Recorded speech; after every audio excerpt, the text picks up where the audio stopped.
Вечно ќе ја сакам, горка ја своја, Скопје кажи ми.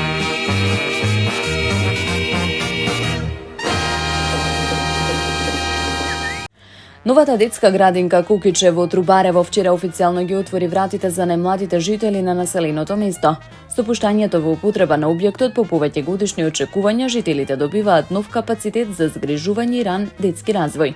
На отворањето присуствуваше градоначалникот на општина Газибаба Бобан Стевковски, кој истакна дека станува збор за еден од позначајните проекти реализирани во општината, инвестиција која долго време била очекувана од локалното население.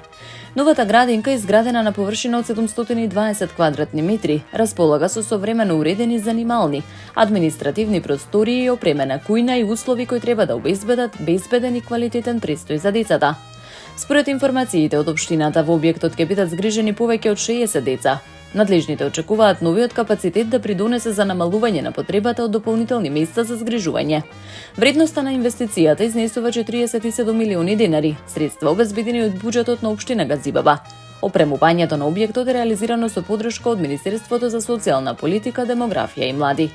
Од локалната самоуправа посочуваат дека проектот е резултат на координација меѓу институциите и дел од поширок инвестициски циклус насочен кон подобрување на јавната инфраструктура. Во своето обраќање, Стевковски потсети дека во текст се и други проекти во општината, меѓу кои изградба на нови детски градинки во Инџиково и во делот меѓу Маџари и Керамидница, како и подготовка за изградба на нов објект во Сингелич. Паралелно се реализира изградба на ново училиште во Чејнто, спортски сали во Црешево и Железара и нови канализациони системи во Јурумлери и Дризово. Од општина Газибаба оценуваат дека со отворањето на градинката Кукиче се прави уште еден чекор кон подобрување на условите за живот, создавање подобри можности за семејствата и вложување во идните генерации. Заврши реконструкцијата на вториот крак на улицата Боро Менков во општина Бутел, информираше градоначалникот Дарко Костовски преку објава на социјалните мрежи.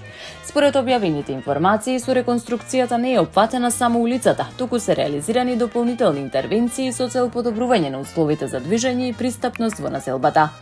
Обновени се тротоарите, уредени се и паралелните паркинг простори. Од општината посочуваат дека проектот е дел од поширок инфраструктурен циклус во населеното место Скопје Север, каде во моментов се реализираат повеќе капитални зафати. Градоначалникот истакна дека за реализација на проектите во оваа населба се инвестираат над 60 милиони денари. Нагласи дека активностите се одвиваат со засилена динамика. Покрај реконструкцијата на улицата Боро Менков, во тек се активности за подобрување на пристапните патеки до стамбените објекти. Со овие интервенции се опфатени зградите лоцирани на улиците Боро Менков, Костурска, Лазо Москов и Гоце Стојчевски. Најавени се и нови инфраструктурни проекти во наредниот период. Според најавите, следна за реконструкција ќе биде улицата Костурска. Од локалната самоуправа велат дека целта на овие зафати е подобрување на секојдневното функционирање на жителите, зголемување на безбедноста во сообраќајот и создавање подобри услови за движење во населбата. Општинските власти оценуваат дека станува збор за еден од поголемите инфраструктурни циклуси што во моментов се реализираат во Скопје Север. Повеќе од 220 јавни фонтани за пиење вода повторно се ставени во функција на повеќе локации низ Скопје како дел од активностите за улеснување на пристапот до вода во период на високи температури. Од град Скопје информираат дека во изминатиот период бил спроведен процес на мапирање, сервисирање и повторно успособување на фонтаните во координација со јавното претпријатие Водовод и канализација.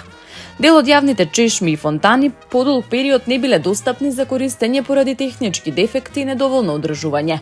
Со повторното активирање, граѓаните ќе имаат можност полесно да дојдат до вода за пиење на повеќе јавни локации, меѓу кои улици, плоштади, паркови и други фреквентни точки низ градот.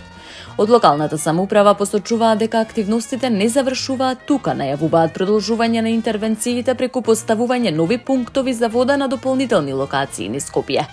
Градоначалникот на град Скопје Орце Ѓоргиевски порача дека целта е подобрување на условите на граѓаните во период на екстремно високи температури. Активирањето на јавните фонтани доаѓа во период кога за Скопје е издадено предупредување за високи температури, а здравствените служби бележат зголемен број интервенции поради колапси и здравствени проблеми поврзани со топлото време. Надлежните апелираат граѓаните да бидат внимателни во текот на денот, редовно да внесуваат течности, да избегнуваат директна изложеност на сонце и да го ограничуваат движењето во најтоплиот дел од денот. Град Скопје ќе даде поддршка за уредување на просторот околу седиштето на Македонската академија на науките и уметностите, најави градоначалникот на град Скопје Орце Ѓоргиевски. Информацијата беше соопштена по обиколката на локацијата што градоначалникот ја реализирал заедно со претседателот на академијата Живко Попов. Според најавите, активностите ќе бидат насочени кон подобрување и уредување на просторот околу објектот на академијата, со цел да се создаде поуреден, пофункционален и репрезентативен амбиент. Од град Скопје посочуваат дека станува збор за поддршка насочена кон унапредување на јавниот простор околу една од најзначајните национални институции во областа на науката, уметноста и општествениот развој. Градоначалникот истакна дека МАНУ представува институција која има значајна улога во развојот на државата преку научната мисла. Воедно беше посочено дека институциите кои го чуваат значењето, културното наследство и идентитетот на државата треба да добиваат континуирана грижа и внимание. За сега не се соопштени дополнителни детали за динамиката на реализацијата, ниту за конкретните активности кои ќе бидат опфатени со уредувањето. 3 лица, меѓу кои 2-годишно дете, се повредени во сообраќајна несреќа што се случила кон сервисната линија која го поврзува автопатот пријателство со меѓународниот аеродром Скопје. Според информациите од СВР Скопје, несреќата била пријавена вчера, се случила околу 5 часот и 30 минути. Во незгодата учествувало патничко возило Нисан со српски национални ознаки, управувано од 33 годишен државјанин на Република Србија. Според информациите од полицискиот билтен, возилото излетало и удрило во метална заштитна ограда пошто се превртело. Во несреќата тешки телесни повреди добиле возачот и неговата 26 годишна сопатничка, двајцата од Србија. Повреди добило и нивното 2-годишно дете. Повредените биле пренесени во комплекс клиники Мајка Тереза, каде лекарите ја констатирале тежината на повредите. На местото на настанот бил извршен увид од јавен обвинител и увидна екипа на СВР Скопје. Се превземаат мерки за утврдување на причините за сообраќајната несреќа. Таму е Скопје, град мој љубав лише, што ми расуте сни. Вечно ќе ја сакам во